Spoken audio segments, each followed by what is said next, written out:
Salut à tous les amis, c'est Christophe, nouvelle vidéo d'actualité. Alors où va le PSG? Ouais, où va le PSG? C'est la question qu'on va se poser aujourd'hui. Donc où va ce PSG, hein, parce que là, ça va pas, hein. On sort justement d'un match nul enfin on doit dire égalité normalement, parce que match nul c'est quand il y a 0-0. Donc on va dire égalité, voilà, un partout face à Nantes hier soir au Parc. Donc clairement une déception, hein, une déception pour ce PSG qui est certes invaincu en Ligue 1, hein, avec 7 points d'avance, hein, avant le match Marseille-Monaco, mais quand même on se pose des questions parce que au-delà des bons résultats quand même en Ligue 1, on sent qu'après il y a certaines limites en Ligue des Champions parce que le PSG est très très mal classé, hein, puisqu'il est 25e, et donc aux portes de l'élimination, ou en tout cas de la qualif, parce que c'est les 24 premiers qui sont qualifiés et Paris est 25e, donc tu imagines quand même 24 équipes devant toi, quoi. Ce format-là, franchement, c'est fou parce que ça te met dans un truc, 24 équipes avant toi. T'as 24 équipes et tu t'es pas qualifié, 24 places. Donc c'est fou. Bon, bref. Voilà, un PSG donc un petit peu malade actuellement, hein.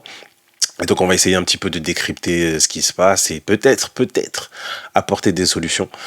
Donc on va refaire un petit peu l'historique. C'est que Luis Enrique, le coach du PSG, donc est arrivé déjà il y a plus d'un an et demi, avec des promesses quand même, parce qu'il faut se dire que la première saison, franchement, elle était pas mal du tout, dans le sens où voilà, c'était un coach, pardon, qui arrivait avec des idées, avec un projet de jeu, avec des convictions dans le jeu, à savoir, voilà, je veux une équipe justement protagoniste, c'est-à-dire qui va prendre le ballon et qui va avoir une possession forte. Ensuite, qui, à la perte de la balle, va imposer un pressing haut, avec du rythme, d'une grosse intensité, et avec 10 joueurs plus le gardien concernés par le jeu. Et donc, du coup, avoir vraiment une emprise sur son adversaire. Et donc, voilà, un espèce de rouleau compresseur, voilà, qui va rouler sur toutes les équipes. Et c'est un petit peu ce qu'on a eu, hein, par intermittence, certes, parce que voilà, oui, à l'époque il y avait le problème Mbappé, hein, qui faisait que voilà, au début on voulait pas de lui dans l'effectif parce que problème avec la direction, mais en même temps l'a réintégré, mais en même temps il voulait pas faire les efforts parce que voilà, je suis Mbappé et puis je suis peut-être à court de forme, je sais pas, mais en tout cas c'est moi qui marque les buts, donc du coup j'ai pas besoin de faire d'efforts, bon, avec tous les problèmes qu'il y a eu, mais globalement ça ressemblait à quelque chose dans le sens où voilà, on avait des joueurs concernés justement par la récupération du ballon et surtout qui allait agresser justement les équipes adverses, et ça a donné une saison plutôt correcte, à savoir donc champion de Ligue 1, avec quelques points d'avance, et puis surtout en Ligue des Champions avec une demi-finale. Donc après, il y en a qui veulent réécrire l'histoire dans le sens où voilà, on avait un tirage favorable. Donc c'est comme c'est toujours le truc, c'est voilà, un tirage favorable, voilà, on gagne, donc on dit voilà, on essaye de redescendre en tout cas la performance. C'est qu'en gros, demi-finale, mais avec le parcours qu'on a eu, c'est pas top. Mais après, quand il y a un gros tirage et que tu sors en huitième, donc là on dit oui, voilà, le PSG n'est pas performant. Donc faut savoir quoi, c'est que en gros, si le tirage n'est pas assez dur, du coup on dit bon, bah on laisse notre place, on préfère perdre ce match, voilà, on fait exprès de perdre, comme ça on laisse les autres passer, quoi. C'est quoi ce truc? Non, c'est qu'à partir du moment où tu es dans une compétition, si tu veux la gagner, peu importe le tirage, etc., tu dois rouler sur tes adversaires et point barre. Et oui, après tu perds contre Dortmund, mais voilà, mais Dortmund déjà c'était un bon Dortmund qui en finale justement n'a pas été ridicule face au Real, hein, voilà, le Real a souffert.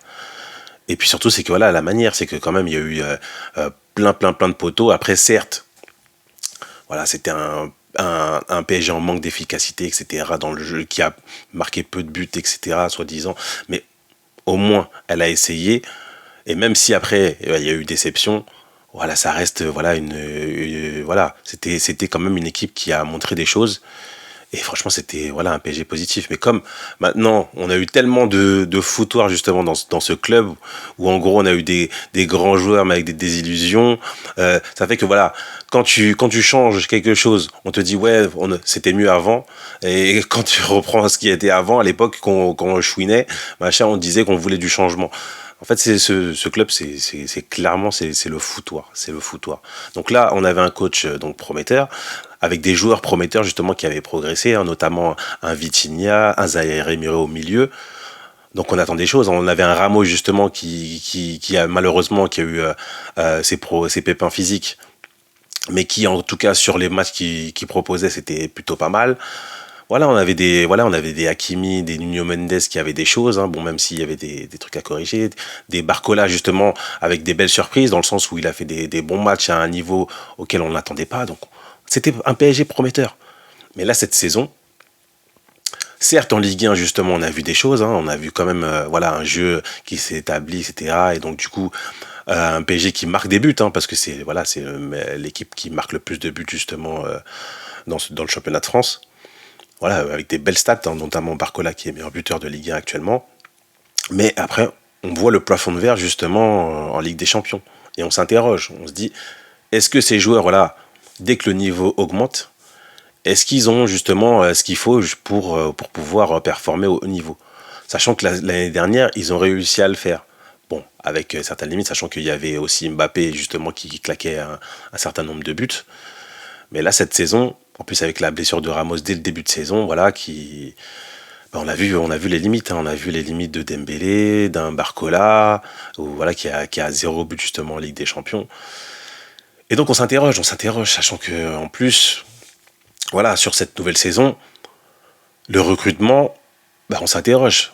À part Pacho et Jean Neves, vraiment qui sont les bonnes recrues et les bonnes satisfactions justement de cette saison, hein, des joueurs déjà assez jeunes et surtout très talentueux qui jouent tous les matchs et qui sont plutôt performants.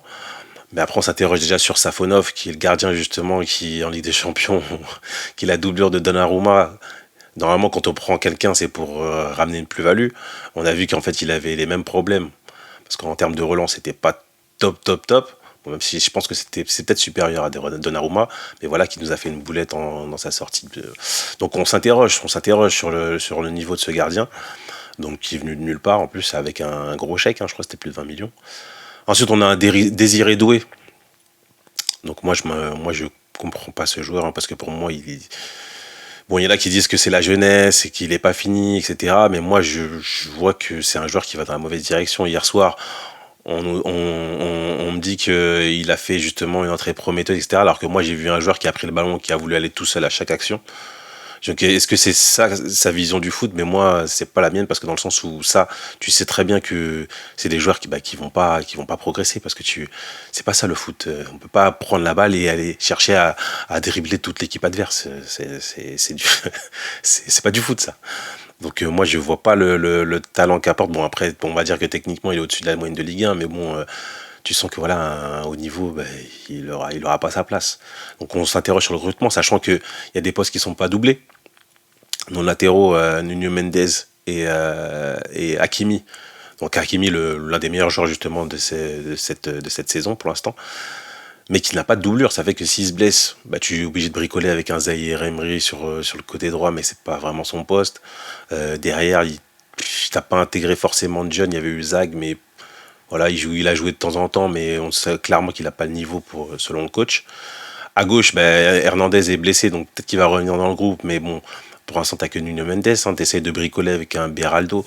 Je dis, mais est-ce que c'est un grand club, est-ce qu'un grand club comme le PSG peut évoluer justement sans doublure? Ça, je m'intéresse. Dans tous les grands clubs, il y a des doublures à chaque poste, voire des fois 3 joueurs à un poste. Au PSG, t'as pas de doublure. Voilà. Ça veut dire qu'en gros, tu peux pas trouver, donc dans tous les joueurs de la planète, il n'y a pas un joueur que tu peux mettre sur le banc et qui est plutôt performant, ou en tout cas avec quelques qualités, qui peut remplacer un Mendes ou un Hakimi. Mais moi je trouve ça dingue de commencer une saison comme ça. Mais bon, bref, passons. Ensuite, sinon tu vois que y a beaucoup de limites, notamment en attaque, pour marquer un but. Dès que le niveau s'élève, c'est compliqué. Certes, dans le jeu, c'est cohérent, mais tu sens que c'est propre, c'est que des jeunes joueurs, des bons élèves, voilà, qui récitent. En gros, voilà, on fait la passe à côté, machin, tac, on redonne, ah, c'est bloqué, on ressort, etc. Mais il y a peu de créativité dans le sens où c'est trop lisse, c'est trop parfait, et dès que le niveau s'élève, c'est compliqué parce que comme tu marques pas, tu vois, tu domines, etc. Mais tu marques pas. Bah du coup l'équipe en face, bah, elle prend confiance, elle voit que voilà, peu importe ce qu'ils font, ils marqueront jamais. Bah du coup on peut se projeter, et puis souvent voilà, Paris, comme ça s'est passé face à l'Atlético de Madrid, bah voilà, un contre, et puis voilà, tu te fais crucifier. Et après tu te dis bah ouais, c'est bizarre parce qu'à chaque fois franchement on fait des bons matchs et tout, mais ça paye pas, ça paye pas. Ouais, mais si tu le répètes, si ça se répète, si ça se répète, c'est qu'il y a un souci. Donc soit un souci de talent, parce que oui, un Barcola, un Dembélé, on les connaît ces joueurs. Même si Barcola il a progressé, on sait qu'il a des limites, notamment donc voilà, maintenant il est hyper prévisible. C'est que certes il est discipliné, hein, franchement dans les replacements etc. Il est intelligent justement dans ses replacements, mais offensivement c'est toujours la même chose. Il a une feinte, il est toujours sur son côté à attendre le ballon arrêté, mais il n'y a jamais de proposition différente. Devant le but, il n'est pas si efficace. Et donc, du coup, il est pas si à l'aise, tu vois. Donc, il fait rien. Et là, en Ligue des Champions, comme le niveau s'élève, comme les défenses, justement, elles sont beaucoup plus expérimentées, voilà, prise à deux, et puis rien. Fin du game. Dembélé, on sait qu'il peut éliminer n'importe qui, on le voit, etc. Mais on sait que dans la finition, ça va pas. Pourquoi? Parce qu'il n'est pas assez lucide, justement, sur la dernière touche de balle, que ce soit pour la passe ou le tir. Il n'a jamais réussi à progresser. Donc, quand tu sais que voilà, un joueur, il n'a pas progressé depuis des années, tu peux pas miser sur un joueur comme ça en tant que titulaire indiscutable qui joue tous les matchs. Il faut forcément que tu aies une alternative. Et l'alternative, c'est l'équipe de Dembélé. C'est un Kang Lee, mais un Kang Lee, pareil, c'est tendre, c'est gentil. Voilà, lui, c'est pareil, c'est toujours je reviens sur mon pied gauche parce que c'est ma zone de confort. Je tente quasiment rien de différent. En fait, voilà, c'est à chaque fois, si tu prends chaque joueur, c'est oui, pas mal, mais, pas mal, mais, pas mal, mais. Et en fait, non, tu peux pas gagner en plus, c'est des jeunes joueurs, ce qui fait que quand c'est dur, voilà, ça panique, ça a plus de repères et ça va jamais tenter ou créer. Un Vitinha, la saison dernière, il le faisait justement, c'était ça qui était bien, c'était qu'il proposait d'autres choses quand c'était dur, il allait vers l'avant, il tentait des tirs, etc. Mais même lui, tu sens qu'il est perdu, il commence à perdre des ballons, à jouer trop vite quand il faut pas, à jouer pas assez vite quand il le faut, à faire énormément de touches de balles, il nous fait des pâtés de sable alors que non, l'année dernière c'était beaucoup plus épuré, beaucoup plus fluide. Et donc là, tu vois qu'en fait, là, il n'y a plus personne qui progresse dans ce club. Il y a, à part Jean Neves, qui est un peu plus intéressant que la moyenne, avec un Zaïre Emery aussi, qui est un peu plus percutant, mais bon, ça reste encore limité. En fait, voilà, c'est même pas toujours, voilà, vous voyez qu'hier, il prend un vent. Donc en fait, c'est que plus ça va, et moins il y a de joueurs qui progressent, et moins le jeu est fluide, et plus c'est compliqué. Donc là, hier, il marque à la 5e minute, ou en tout cas très, très vite en début de match, mais derrière, ça ronronne. Et après, voilà, ça ronronne, ça reste dans le truc. Alors que normalement, c'est quoi là? Vous avez mis le premier, l'équipe en face, elle est à terre, on met le deuxième, le troisième, le quatrième, et après, voilà, après, peut-être on peut gérer, mais il y a tellement de matchs où on met le premier, mais on n'arrive pas à mettre le second. Et donc, du coup, bah, ça ronronne et tout, ça arrive pas, ça arrive pas. Et après, tu te prends le but et après, tu essaies de courir après. Mais non, parce que mentalement, déjà, c'est qu'il y a un déficit. C'est que voilà, c'est des jeunes joueurs, en gros, qui sont là. Il faut qu'il se passe quelque chose pour qu'ils s'allument, pour que ça réagisse, etc. Et ben ça, c'est clairement la jeunesse. Parce que un club expérimenté, il sait qu'il faut qu'il roule sur son adversaire pour l'éteindre. Et après, derrière, il peut gérer. Mais voilà, si tu n'éteins pas ton adversaire, bah, tu lui laisses toujours la possibilité de revenir. Et c'est ce qui fait que voilà, le PSG propose justement bah, ce niveau de jeu insuffisant, quoi, insuffisant. Même si voilà, il n'y a pas tout acheté, parce que c'est vrai que sur la frustration, on a envie de tout jeter, on a envie de virer Luis Enrique, de virer le directeur sportif Luis Campos, de virer Nasser, mais ça changera pas parce que en fait c'est savoir en fait ce qu'il faut pour gagner, voilà, ce qu'il faut pour gagner. Moi voilà, de ma petite expérience, c'est que moi j'ai jamais vu une équipe qui ne gagnait sans caractère. Il faut du caractère, il faut des joueurs de caractère. Donc, ce qu'on appelle caractère, c'est quoi? C'est changer le jeu quand ça va pas. Quand c'est dur, changer le jeu. C'est-à-dire, si vous êtes défenseur, proposer justement, être force de proposition, c'est-à-dire dépasser sa position de défenseur pour aller apporter dans le jeu. Ce que fait un peu Marquinhos, mais Marquinhos, on le connaît, tu vois, c'est encore tendre. Mais voilà, proposer des choses. Ensuite, si vous êtes attaquant, ben voilà, redescendre au milieu, je sais pas, créer, tirer de loin, je sais pas moi, changer de position. Tu vois, par exemple, on voit un Barcola, un Dembélé, ça va pas. Mais il reste toujours sur la même note, à savoir, je reste sur mon côté, je provoque. Est-ce qu'il pourrait pas permuter, justement, changer un petit peu, parce que Dembélé, on sait qu'il peut être à l'aise à gauche, Barcola, on sait qu'il peut être à l'aise à droite. Est-ce que on peut pas changer justement ça? On a un coach justement, c'est voilà, il est ok, il est positionné sur ses idées, etc. Dire ouais, ça va le faire, ça va le faire. Ouais, mais le problème c'est que si ça le fait pas, ça le fait pas là depuis, ça le fait pas. Donc du coup, il faut changer quelque chose. Pareil sur le positionnement des joueurs. Voilà, vous avez un Vitinha ou un João Neves justement qui sont là à continuer d'alterner, je cours, je long, machin. Est-ce qu'ils pourraient pas justement apporter plus, se projeter dans la surface adverse? Voilà, c'est des trucs comme ça, c'est des trucs qu'on voit dans tous les matchs justement quand c'est dur. C'est proposer autre chose.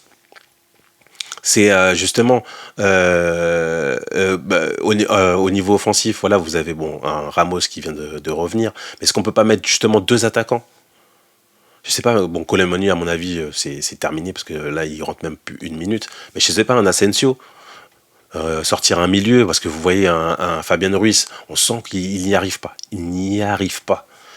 C'est un joueur là, c'est devenu un joueur lambda, quoi. Il est là, il joue tout le temps vers l'arrière. Dès qu'il y a un petit pressing, tu le sens qu'il est débordé.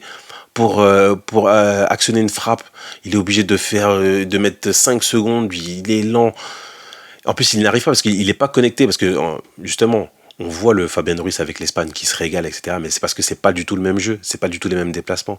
On sait qu'en Espagne, justement, ils ont tous grandi dans un moule justement de jeu, de proposition. C'est ce qui fait que quand il est en Espagne, dès qu'il a le ballon, il a deux, trois solutions toujours à chaque ballon touché.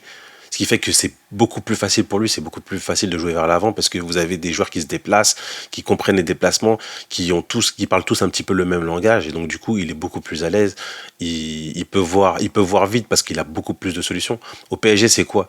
Il n'y a pas de déplacement différent. Vous avez un Barcola qui reste cantonné sur son côté gauche, un Dembélé côté droit, l'attaquant qui ne bouge pas, qui reste dans la surface. Du coup, dès qu'il touche le ballon, s'il n'y a pas les deux milieux à côté de lui qui bougent et qui se mettent un petit peu dans les intervalles, le mec non. Et sachant qu'en plus il a une vitesse d'exécution qui est proche du néant, du coup il est forcément dès qu'il est pressé, il est obligé de rejouer vers l'arrière. Et donc voilà, ça donne un joueur qui n'apporte rien en fait au jeu. Donc et si tu continues comme ça justement, lui, qu'est-ce qu'il va t'apporter? Donc pourquoi pas le sortir et rajouter un attaquant? Comme ça voilà, on sait que voilà dans le jeu Paris sera supérieur à ces équipes là, mais en tout cas il aura beaucoup plus de pression offensive. Et donc du coup, il pourra changer quelque chose. Voilà, c'est des petits trucs comme ça. C'est pourquoi pas, je sais pas moi, jouer à 3 en défense, à rajouter un Beraldo et faire monter justement Nuno Mendes sur les côtés avec Hakimi, qui sont un peu plus proches, en tout cas un peu plus proches de but, et surtout qu'ils soient délestés de la défense. Voilà, qu'ils aient moins de problèmes à monter, puisque derrière, ils auront un défenseur central qui pourra les couvrir. Je sais pas, je vais changer des choses, mais on a un coach voilà, qui répète les mêmes choses, sachant que allez, justement la saison dernière, il te faisait même des créations, on comprenait même pas vraiment ce qu'il faisait, mais en tout cas, il y avait des innovations. On avait un Dembélé qui sortait de sa position de côté pour aller dans l'axe. On avait des créations comme ça, bon, même si on comprenait pas tout. Et voilà, il tentait des choses. Mais pourquoi là, il y a plus de tentatives?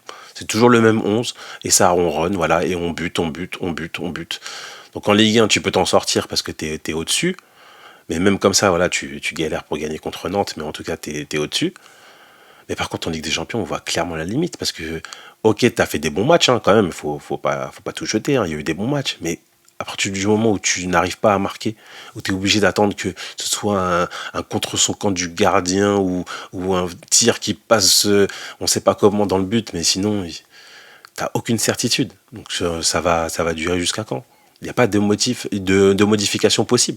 Moi, je pense que oui, quand même. Avec cet effectif, tu peux tenter des choses, quand même. Tu peux tenter des choses. Après, c'est vrai qu'en termes de recrutement, si cet hiver, il se passe rien, et qu'on continue avec cet effectif, franchement, là, ça va être très, très compliqué, hein. Donc après, en termes de recrutement, qu'est-ce qu'on pourrait proposer? Parce que c'est bien de critiquer, mais il faut proposer. Donc qu'est-ce qu'on pourrait apporter à cette équipe? Bon, bah déjà, pour moi, c'est évident d'avoir des doublures sur les latéraux. Parce que tu peux pas continuer cette saison. Donc peut-être que Hernandez va revenir. Donc peut-être que côté gauche, voilà, tu en auras une. Mais bon, dans quel état il va revenir? Parce que ça, c'est, je sais plus, je crois que c'est la deuxième ou troisième fois qu'il a les croisés. Donc dans quel état il va être? En défense centrale, bon, vous avez une défense centrale quand même qui tient la route. Après, vous avez Beraldo derrière. Bon, il y a Kipembe apparemment qui revient. Donc je sais pas dans quel état parce que ça fait presque 2 ans qu'il n'a pas joué. Vous vous débarrassez de Skriniar. Bon, moi, perso, à partir du moment où c'est une doublure, moi, je pense que c'était suffisant. Beraldo Skriniar, c'était suffisant. Donc, on va voir, hein. Mais par contre, à droite, Hakimi n'a pas de doublure. Donc, avoir au moins une doublure pour Hakimi, ce serait la moindre des choses quand même pour un club qui avec autant de prétention, hein. C'est quand même que les postes soient doublés, hein. C'est la moindre des choses. Et après, en attaque, pour moi, donc on va attendre, il y a le milieu d'abord. Le milieu, pour moi, Fabien Ruiz, le Fabien Ruiz tel qu'il est, ça n'a aucun intérêt. Donc pour moi, c'est tu le prêtes ou tu le vends, mais il n'a aucun intérêt au PSG parce que justement, c'est pas son jeu. Sachant qu'en plus, tu as l'impression que mentalement, c'est pas un joueur qui va se faire mal. C'est un petit peu justement le problème avec les joueurs espagnols qu'on a, hein, parce que tu prends Asensio, tu prenais Soler, c'est des joueurs, voilà, c'est propre. Dès qu'ils sont dans un cadre justement qui leur convient justement, comme en Espagne, ça sourit. Mais dès que ça sort de ce cadre, ben voilà, c'est pas force de proposition et ça n'arrive pas à s'adapter. Donc pour moi, le Fabien Ruiz, ça n'a rien trouvé un autre milieu. Donc quel milieu? Ben, un milieu un petit peu plus percutant, quoi, hein, qui a un peu plus de caractère. Mais bon, après qui tu vas prendre? Parce que les titulaires justement des grands clubs, comme il y a 24 équipes devant toi, ça va être compliqué. Donc du coup, ce sera un joueur moindre. Faut tenter peut-être un joueur qui est remplaçant dans un club. Mais là, comme ça, qu'est-ce que tu peux viser justement au PSG au milieu de terrain? C'est très très compliqué, c'est très très compliqué, franchement, pour retrouver un joueur. Mais bon, à la rigueur, ce milieu de terrain-là, avec un peu plus de confiance et surtout de prise de risque, quoi, voilà, de modification, peut-être que ça peut le faire, parce que c'est quand même des joueurs, voilà, João Neves, Vitinha, Remri, même si c'est un peu petit, voilà, c'est un petit peu frêle, mais ça peut le faire quand même. Mais quand même, il faudrait un peu plus de percussion, quoi. Ou peut-être éventuellement intégrer un Doué ou un Kang In Lee au milieu de temps en temps, faire une petite alternative un peu plus offensive. Mais bon, il a tenté quelques fois, mais tu sens qu'après, si en Ligue des Champions, est-ce que c'est encore un peu tendre. Donc, ouais, je suis côté milieu de terrain, oui, recruter, mais franchement, moi, j'ai pas d'idée comme ça. Franchement, j'ai pas d'idée pour ce PSG. Sachant qu'en plus, il faut qu'ils veuillent venir au PSG. Donc, c'est encore un autre délire. Mais en tout cas, quitte à prendre un joueur un peu plus expérimenté, hein. Faut éviter, voilà, les profils de 20 ans, là. Je pense qu'on en a assez. Je pense qu'il faudrait plus aller vers un profil, voilà, de 28-30 ans, voilà, qui ait au moins eu un vécu. Donc après, il faut chercher, mais bon, pour l'instant, j'ai pas d'alternative, hein. Franchement, j'en ai pas, parce que tous les joueurs auxquels je pense, ils sont titulaires, ils sont bien dans leur club, donc ouais, non, je vois pas. Par contre, en attaque, là, clairement, pour moi, un Barcola. Moi, Barcola, déjà, pour moi, c'était une surprise qu'il soit à ce niveau-là. Mais moi, je l'ai jamais vu comme un grand joueur. Pour moi, c'est un bon joueur, voilà, qui a performé. Mais je le verrai, je le vois pas aller très très haut dans le sens où il y a des limites. Donc déjà, en termes de proposition dans le jeu, c'est que voilà, c'est toujours la même chose. C'est que c'est une feinte, voilà, toujours. Je m'arrête, j'essaye voilà, je fais un démarrage. Il n'y a pas un passement de jambe, il n'y a pas une percussion, il n'y a pas un déplacement dans le dos de la défense, ou très peu. Il n'y a pas de permutation parce qu'on le laisse tout le temps aller dans son côté. Il attend le ballon toujours à arrêter. Donc pour moi, c'est un joueur pour moi qui devrait être doublure. Ouais, une doublure de luxe, hein, voilà, qui sort du banc. Et pour moi, c'est jamais un titulaire. Donc, Gvara, je pensais qu'il allait venir, hein, le joueur de Naples. Hein. Je pensais qu'il allait venir la saison dernière parce que moi, je le vois plus comme titulaire parce que dans le sens où il a un peu plus de propositions sur le côté gauche. C'est un joueur qui est un peu plus créatif, et qui va tenter des choses et puis qui est un meilleur joueur, hein, clairement. Donc moi, je le vois bien. Donc après, ça va coûter cher. Et puis en plus, en mercato d'hiver, je sais pas si un joueur aussi cher, Naples peut s'en débarrasser. Ça va être compliqué. Bon, après, Colomwani, pour moi, ben, voilà, on a vu, il en a eu il en a eu du temps de jeu, hein, franchement, entre la saison dernière et cette saison, il en a eu, mais on voit clairement qu'il a des limites. Voilà, c'est en termes de QI foot, en termes de technique. Il y a des limites. Donc lui, c'est un joueur vraiment, il lui faut des espaces. Donc il se régalait en Allemagne. Donc pour moi, c'est soit un prêt en Allemagne, un prêt avec option d'achat, ou soit tu essayes de le vendre. Hein, mais bon, vu que tu l'as acheté tellement cher, il a un tellement gros salaire, ça va être compliqué. Mais en tout cas, il faut une doublure justement à Ramos. Ramos, pour moi, tu peux le mettre titulaire, mais il lui faut une doublure. Et donc pareil, éviter les joueurs justement de 20 ans, mais prendre un joueur justement un peu plus expérimenté, voilà, ou peut-être même limite en fin de carrière, mais au moins qui rentre et puis qui ait un peu plus de certitude justement devant le but. Après, il y en a qui parlent de Gyökeres, mais Gyökeres, pareil, c'est un joueur qui a performé cette saison, ou un petit peu la saison dernière, mais bon, c'est un joueur encore récent qui a explosé très tard, il a déjà 26 ans, Gyökeres. Donc certes, il est en feu, mais lui, pareil, il veut pas partir apparemment du Sporting. Et puis voilà, au mercato d'hiver, ça va coûter cher. Donc est-ce que tu peux prendre un joueur justement qui est à l'aise dans son équipe et au mercato d'hiver partir, ça va être compliqué aussi. Pareil pour Dembélé, pour moi c'est un joueur, tu peux pas miser sur lui en tant que titulaire indiscutable, pour moi il lui faut une doublure pareil. Donc franchement, il y a encore beaucoup de manque pour moi dans cet effectif, mais surtout c'est que après pour recruter, c'est ok, il y a un projet différent avec des jeunes joueurs, etc. Mais si tu veux justement que tes jeunes joueurs s'épanouissent, il leur faut une concurrence et puis surtout, il leur faut des joueurs de caractère à côté. Parce que tu peux pas faire progresser une équipe si tout le monde est à la même expérience, c'est-à-dire très peu d'expérience justement au haut niveau, et puis surtout qui ont des limites au très haut niveau et un manque de caractère. S'il n'y a personne pour les bousculer, bah, ils ne progresseront pas ces joueurs, clairement, clairement. Si un Vinicius a pu progresser au Real, c'est parce qu'à côté de lui, il y avait un Benzema qui était sur ses côtes, il y avait un Ramos qui était derrière, qui avait un Kroos, un Modric, un Casemiro. Il y avait voilà, des joueurs avec beaucoup, beaucoup d'expérience. Et ce qui fait que, plus un grand coach avec Ancelotti, c'est ce qui fait qu'en lui parlant, à Zidane aussi, c'est ce qui fait qu'en lui parlant, il a progressé, il a compris, et que maintenant ça devient l'un des meilleurs joueurs du monde. Mais tu peux pas progresser si t'as qu'un coach qui te dit voilà, on reste, ça va le faire, on reste sur les principes, voilà, on fait le jeu, voilà, on reste bien dans le cadre, etc. Mais tu peux pas progresser avec un cadre comme ça, tu peux pas. Tu peux pas, sachant qu'en plus, t'es titulaire indiscutable, c'est que tu sois bon ou pas bon, tu restes sur le terrain, tu vois. Bah du coup, bah non, tu te dis, bah c'est bon. C'est bon, je suis arrivé. Alors que non, non, non, du tout. Quand t'es un jeune joueur, t'es arrivé nulle part. T'es arrivé nulle part. Il y a encore beaucoup, beaucoup de choses à prouver. Donc voilà, c'était ma petite vidéo donc assez longue sur le PSG, mais en gros, ben ouais, mes propositions, il y en a pas tant que ça. À savoir, mais si, mais en tout cas, il faut changer des choses. Quand tu vois que tu vas dans le mur à chaque fois, il faut changer des choses. Donc peut-être rajouter un attaquant,